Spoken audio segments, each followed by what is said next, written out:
শরীর, তুমি কেমন আছো? খেয়েছো সকাল থেকে? কার জন্য মরছো এসব ব্রত উপোস রেখে?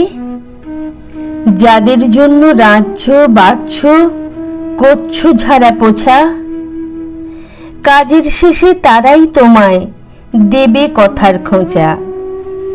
তোমায় ওরা যন্ত্র ভাবে, তাই তো খাটায় রোজ।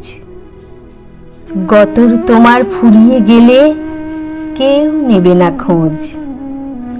সবার জন্য এত করেও কি বা শেষে পেলে? কারো কিছুই যায় আসে না, তুমি চলে গেলে। অনেক হলো শরীর, এবার যে কটা দিন আছো সতেজ হাওয়ায় একটু না হয় নিজের জন্য বাঁচো।